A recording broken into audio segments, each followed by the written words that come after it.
그렇게 되면은 우리가 또 수요일 밤에는 또 구약부터 시작해서 이렇게 쭉 이어서 가고 있는데 그것을 쭉 한 번에 살펴보는데 또 이렇게 좀 뭐라고 할까요? 전체적으로 살펴보는데 지체가 되니까 우리가 중요한 부분들만 빠르게 여러분들이 잘 습득하시길 바랍니다. 그래서 오늘 제 4계명은 지난 시간에 하지 않았는데 중요한 것은 제가 여러분들에게 말씀드렸듯이 이 10계명은 하나님께서 이스라엘 백성들의 왕이 되시고 이스라엘 백성들은 하나님의 나라의 백성이 되고 이렇게 하나님 나라에 어떻게 보면은 초석이 이루어졌고 그 초석에서 이 율법이 바로 그 나라의 법이 하나님께서 주신 것인데 그 법은 바로 이 10계명이라고 할 수 있겠죠. 그래서 이것은 하나님 나라의 형성을 어떻게 보면은 우리에게 보여주는 과정이라고 볼 수 있겠습니다. 이것은 어떻게 보면 구약에서 이러한 것은 장차 영원한 하나님 나라에 도달하여 정말로 영원토록 예수님을 우리의 왕으로 섬기고 또한 우리가 그 나라의 영원한 하나님 나라의 백성이 되어서 우리가 살아가는 그 나라를 어떻게 이 땅에서 하나님께서는 모형과 같은 미리 보여주시는 그런 작업이라고 할 수 있겠습니다. 그런 부분에서 이 10계명을 오늘날 이스라엘의 유대인들은 이 계명을 문자 그대로만 육신적인 법에 대한 것으로만 그들이 철저히 지키고 있는데 이러한 것도 예수님께서 이 땅에 오셔서 더 확장된 법이 하나님 나라의 법이 과연 무엇인가에 대해서 말씀해 주셨는데 조금 이따가 언급하도록 하겠습니다. 첫 번째, 네 번째 제 4계명 안식일을 기억하여 거룩하게 지키라 라고 말씀하셨죠. 안식일은 바로 하나님께서 이 안식일을 거룩하게 지키라 라고 하신 것은 이 날은 거룩한 날이기 때문에 거룩하게 지켜야 되는 거예요. 그래서 우리가 예전에 우리 선배 어른들이 신앙생활 할 때는 저도 기억이 납니다. 저희 부모님도 그렇고 저도 어렸을 때는 신앙생활을 할 때 주일날에는 항상 새돈을 준비하고 좋은 옷을 입고 목욕도 미리서 하고 해서 가장 거룩한 우리가 할 수 있는 가장 거룩한 어떤 모형으로 하나님 앞에 나아가 주일을 지켰던 그런 기억이 아직도 생생합니다. 그런 부분에 있어서 오늘날 교회에서 그러한 부분들이 다소 많이 좀 희미해졌는데 우리가 때때로 과거라고 해서 혹은 관습이라고 해서 무조건 다 낡았다라고 우리가 버릴 것이 아니라 그런 마음과 그런 정성은 우리가 조금 배우고 오늘날에도 계속 되었으면 하는 그런 바람이 있습니다. 그래서 여러분들도 이왕이면 주일을 지키기 위해서 나올 때는 가장 깨끗한 옷으로 가장 좋은 것을 입고서 자랑하기 위한 것이 아니라 하나님 앞에 나옴에 있어서 내 마음과 정성을 다하여서 나올 수 있는 그런 성도가 되었으면 좋겠습니다. 그래서 이 안식일을 기억하라 그리고 거룩하게 지키라 했는데 거룩하게 지키라고 한 것은 하나님께서 바로 이 날을 거룩하게 하셨기 때문이다 라고 말씀했고 이 날을 기억하여 지키라고 특별히 기억하라고 하나님이 말씀하셨어요. 안식일은 하나님께서 정하신 날이에요. 이 안식일을 하나님께서 정하신 것은 이 안식일을 하나님께서 우리에게 주신 것이고 이 안식일에 대해서 하나님이 장차 반드시 우리에게 영원한 안식을 주실 것을 우리에게 약속하는 약속의 계명이기 때문이기도 합니다. 사랑하는 성도 여러분, 그래서 우리가 이 안식일을 참 잘 기억하고 이 안식일을 마음속에 잘 새겨야 되는데 왜냐하면은 이 땅에 살아가는 동안 이 안식일을 우리에게 하나님께서 주셨지만 이 땅에 살아가는 동안 우리에게 평안한 안식이 있어요? 없어요? 없잖아요. 그런데 예수님께서는 이 땅에 오셔서 수고하고 무거운 짐진 자들아 다 내게로 오라 내가 너희를 쉬게 하리라 라고 말씀을 하시면서 예수 앞으로 나오는 자에게 예수님이 안식을 주시겠다고 말씀을 하셨고, 인자가 안식일의 주인이다 라고 말씀을 하셨죠.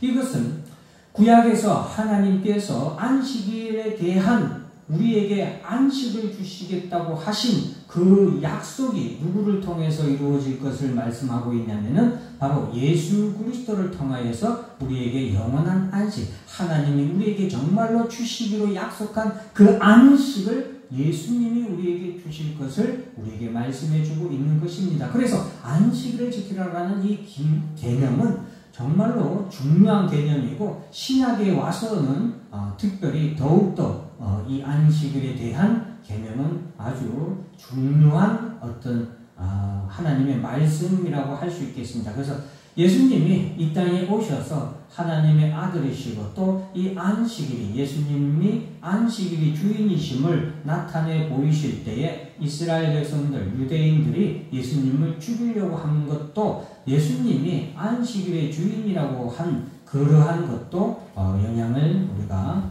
받았다라고 할 수 있겠습니다. 그래서 중요한 것은 구약에서 하나님께서 우리에게 이 안식일을 기억하여 거룩하게 지키라라고 말씀하신 이 안식일에 대한 하나님의 계명은 우리에게 영원한 안식을 주시고자 하신 하나님의 어떻게 보면 사랑과 우리를 향한 하나님의 약속과 같은 계명인데, 이 구약의 안식일이 신약의 예수 그리스도를 통하여서 우리에게 주실 영원한 안식을 의미하는 그림자와 같다라는 것을 꼭 기억하시길 바랍니다. 그래서 신약에서도 바로 이 안식일을, 구약에서의 안식일이 곧 우리에게 아직 이루어진 것이 아니기 때문에 장차 우리에게 임할 영원한 안식이 있다라고 우리에게 말씀해 주고 있습니다. 그러므로 사랑하는 성도 여러분, 전에도 늘 말하지만 성경에서 이 세상은 광야 같은 세상이고 타국에서 생활하는 나그네와 같은 삶이 우리 성도들의 삶이에요. 타국에서 생활하는 사람에게 그 타국에서 진정한 안식이란 있을 수 없는 것이죠. 참된 안식은 내 본향, 내 집에 왔을 때 그 안식이 이루어지는 것이거든요. 그렇기 때문에 우리 이 땅을 살아가는 모든 성도들은 이 땅에서 진정한 안식을 얻으려고 여러분들이 발버둥 치면 안 됩니다. 이 땅에서는 우리가 물론 평안하면 좋죠. 늘 평안하기를 또한 강구하죠. 그러나 여러분 마음속에는 항상 그 중심에는 높이, 여러분 중심 높이 솟아오른 깃대가 있어야 돼요. 그 높이 솟아오른 깃대로는 하나님 나라에서의 영원한 안식을 바라보는 그런 높은 깃대가 여러분들에게 꼭 있기를 간절히 소원합니다. 그래서 안식일에 대한 말씀은 여기까지 하기로 하고, 또 내 부모를 공경하라. 그리하면 내 하나님 여호와가 내게 준 땅에서 내 생명이 길리라 라고 말씀을 하셨죠. 여기서 내 부모를 공경하라 라고 하신 이 말씀은, 자, 여기서 공경하라라는 이 단어가 쓰였는데, 이 공경하라는 이 단어는 여호와를 경외하라 할 때도 이 공경하라라고 하는 단어가 같이 쓰입니다. 히브리어로. 그런데 그렇기 때문에 내 부모를 공경하라라는 이 계명에는 하나님을 경외함 같이 너의 부모를 공경하고 잘 섬기라라는 그런 의미가 있다라는 것을 여러분들이 아시면 더욱더 좋겠습니다. 그래서 우리가 하나님을 경외하듯이 우리의 부모도 공경할 줄 아는 것이 하나님께서 우리에게 주신 축복인 거예요. 여러분들이 하나 알아야 되는 것은 이 계명은 뭐 해라 또 뭐 하지 말라 이렇게 말하고 있어서 마치 하나님 우리를 속박하고 우리를 어떤 법 테두리 안에서 가두고 우리의 행동을 제한하는 것 같지만 전혀 그렇지 않습니다. 오히려 그 반대로 하나님이 뭐 해라 그리고 뭐 하지 말라 이 모든 말씀은 하나님이 우리에게 주신 축복의 말씀이에요. 뭐 할 때에 하나님께서 우리에게 무슨 복을 주신다라고 말씀을 하시잖아요. 안식일을 기억하는 것도 마찬가지죠. 그날에 복되게 하였다. 복을 주시기 때문에 그런 것이고, 내 부모를 공경하라는 것도 그렇습니다. 내 하나님 여호와가 내게 준 땅에서 내 생명이 길리라. 이러한 복을 하나님이 주시기 위해서 뭐 해라, 뭐 해라, 뭐 하지 말라, 뭐 하지 말라. 마치 그 부모가 어린 자녀에게 단 것을 너무 먹지 말라라고 하는 것은 아이에게 뭐 쓴 것만 먹이려고 하는 것이 아니라 그 아이의 건강과 그 아이가 잘 되기를 바라는 부모의 마음에서 하시는 말씀이 바로 이 십계명이다, 법이다 라는 것을 여러분들이 아시면 더욱 좋겠습니다. 자, 그래서 부모를 공경하는 것은 하나님을 공경하듯 하되, 여기서 부모라는 이 단어도 이 히브리어에서는, 구약에서는, 특히 구약에서는 이 부모라는 개념이 단순히 육체의 부모만 의미하는 것이 아니라 공동체 내에서의 어른들을 부모라고 표현할 때가 구약 이 성경에서 참 많습니다. 그리고 공동체의 어른들 뿐만이 아니라 스승, 선생님을 말할 때에도 이 부모, 즉 누가 내 아버지라고 말씀하시는 그런 경우가 많거든요. 그래서 이 부모는 단순히 내 육체의 혈육의 부모를 의미하는 것뿐만 아니라 더 확장된 개념으로 우리 교회 공동체에서 어른들을 잘 공경하라라는 의미도 우리가 있다고 생각하시면 되겠습니다. 오늘날 또 선생님을 공경하는 것도 마찬가지죠. 오늘날 교육계에서 이런 부분이 참 많이 무너져서 탄식을 하고 있는데, 가르치는 선생님도 이 부모에 해당하는 의미에 들어가기 때문에 우리가 선생님을 공경하는 것도 하나님의 계명을 잘 받드는 것이라고 할 수 있겠습니다. 살인하지 말라, 제6계명이죠. 이 살인하지 말라는 이 계명은 고의든 우발이든 일체의 살인을 금하는 거예요. 이것은 인간의 존엄성을 하나님께서 우리에게 지키도록 말씀해 주신 계명이라고 할 수 있겠습니다. 왜 살인은 하면 되지 않나? 그것은 인간이라는 그 생명 자체가 하나님의 형상으로 지음을 받았기 때문이에요. 하나님의 형상으로 지음받은 인간은 하나님께 가장 또한 귀한 그런 그 존재이고, 또 어떻게 보면 그 소유 또한 하나님의 소유이거든요. 그렇기 때문에 우리가 하나님의 형상으로 지음받은 인간을 존엄할 줄 아는 그런 존엄성은 바로 하나님을 공경하는 그런 마음에서 또한 우리 인간 상호간의 존엄성도 있다는 것을 기억해야 되겠습니다. 그래서 교회에서는 스스로 나쁜 판단을, 변론을 하는 것들에 대해서 매우 엄숙히 우리가 제재하고 있고, 또한 여러 제도들 가운데서도 그런 제도들은 우리가 교회에서 반대를 하고 있는 것도 바로 이 부분이라고 할 수 있겠습니다. 자, 이 살인하지 말라라는 이 계명은 이제 신약에 와서는 그 예수님께서는 이 살인하지 말라라는 이 계명을 확장해서 분노하는 마음, 그리고 미워하는 마음, 그리고 시기와 질투 이런 것까지도 살인과 같다라고 예수님께서는 동일하다고 이렇게 말씀을 하셨거든요. 그래서 이것은 왜 그러냐? 하나님은 사람의 마음의 중심을 보시기 때문에 그렇습니다. 그 사람의 마음에 누구를 미워하거나 시기하고 분노하고 하는 이 모든 것들은 바로 제6계명을 어긴 것과 같기 때문이에요. 자, 7번 간음하지 말라. 이 간음하지 말라라는 계명도 우리가 오늘날 우리 사회에서 참 가장 큰 문제가 되는 계명 중에 하나이죠. 여러분, 성은 하나님의 축복이었습니다. 하나님께서 아담과 하와를 이렇게 창조하시고 아담과 하와를 통하여서 하나님께서는 축복을 이루어 나가도록 아담과 하와를 통하여 부부가 됨을 통하여 성의 아름다운 결합, 남성과 여성의 아름다운 결합을 통하여서 이런 하나님의 영광을 나타내고, 또한 거룩함 가운데 하나님의 축복을 받고, 그리고 하나님의 축복을 그들이 이어갈 수 있도록 하신 것이 바로 이 성의 축복이었거든요. 그런데 아담과 하와가 범죄함으로 말미암아 죄가 이 땅을 이 땅에 들어옴으로 말미암아 죄가 가장 사탄 마귀가 가장 타락하게 한 것 중에 하나가 바로 이 성에 대한 하나님의 거룩한 축복을 타락하게 만들었습니다. 그래서 우리가 잘 알고 있는 여러분 구약의 시대에 여러분들이 잘 알고 있는 사람 중에 롯도 소돔 땅에서 남색하는 행위가 아주 많이 일어나고 있음을 볼 수 있거든요.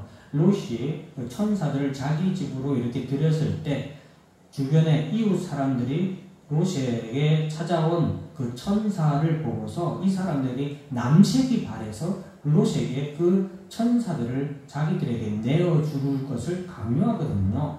그런 것들은 바로 이 세상이 얼마나 이 하나님의 거룩한 성에 대해서 타락하도록 사탄 마귀가 그렇게 타락을 시켰는지 우리가 보면서 오늘날 우리 그리스도인들은 일부일처를 하는 것도 바로 이러한 하나님의 거룩한 축복을 우리가 잘 받아서 그 축복을 우리가 또한 가정에서 누리기 위한 것이라는 것을 기억해야 되겠습니다. 가능하지 말라라는 이것 여러분 잘 기억하시고 제 8계명은 도적질하지 말라라는 계명이죠. 노력하지 않고 다른 사람의 것을 얻고자 하는 것 자체가 도적질입니다. 또한 이 도적질은 다른 사람의 것을 이렇게 훔치는 그런 행위뿐만 아니라 어떤 지식적인 것을 다른 사람의 것을 지적 소유권이라고 그러죠. 그런 부분을 강탈하는 것도 도둑질이라고 할 수 있고 더 나아가서 이 도둑질 중에 또 가장 큰 것은 바로 하나님의 것을 도둑질하는 예를 들면 10의 1조를 하지 않는 것도 도둑질이라고 할 수 있겠습니다. 그래서 신약에 보면은 아나니아와 삽비라가 성령의 앞에서 그들이 거짓말을 하고 교회를 속이는 그런 행위를 했을 때 하나님의 것을 그들이 감추고 하나님 교회 앞에 드리기로 한 것을 드리지 아니한 그런 행위가 바로 이 큰 범죄라는 것을 우리가 알 수 있습니다. 그래서 하나님의 것을 마땅히 하나님 앞에 드려야 되는데 그렇게 하지 않는 것 또한 도둑질하지 말라는 이 계명을 어기는 것이다 기억하시고 내 이웃에 대하여 거짓 증거하지 말라. 거짓 증거에 대한 구약에서의 법은 매우 엄격했습니다. 그래서 이 거짓을 증언하는 것은 오늘날에도 마찬가지지만 매우 큰 범죄이고 우리가 특별히 하나님은 참 하나님, 진리의 하나님이시기 때문에 우리가 참과 진리를 따르는 그런 아버지의 자녀들로서 거짓 증거하는 것에 대해서 우리가 어떻게 보면은 이 거짓 증거하는 것을 오늘날에는 아무렇지도 않게 여기고 범하기 쉬운 죄인데 이러한 것들을 오히려 우리가 더 경각심을 가져야 되겠습니다.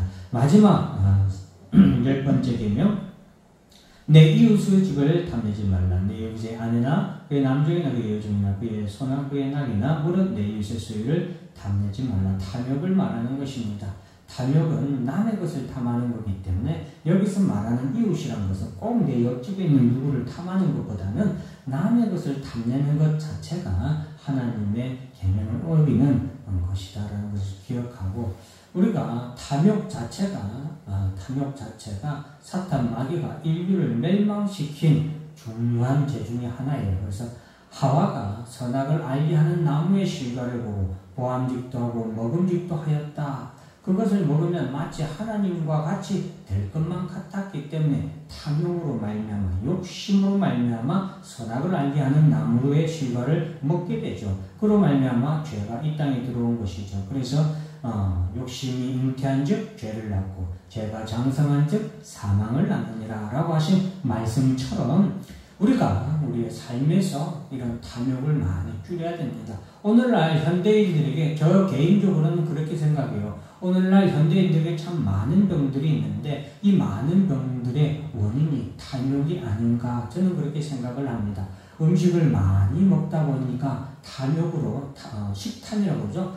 적당히 먹으면 참 좋은데 과식을 하고 또 먹지 않아야 될 것을 또 욕심부려서 먹게 되고 하는 그런 것으로 인하여서 우리에게 얼마나 많은 질병들이 생깁니까? 과거 한때 코로나19가 발생한 중국 우한에서의 사건도 여러분들이 기억하실 거예요. 그것도 그러한 탐욕에서 일어난 사건 중에 하나이지 않습니까? 그래서 우리가 이 하나님의 십계명을 오늘 마무리를 하려다 보니까 좀 길었는데 여러분들이 기본 하나님의 이 십계명을 다시 한번 더 새기면서 우리 삶에 적절하게 여러분들이 잘 지키면서 또한 이 십계명을 주신 하나님의 그 사랑과 우리를 축복하고 우리에게 영원한 안식을 주시고자 하는 그 하나님의 마음을 잘 이해하시길 바랍니다. 기도하겠습니다.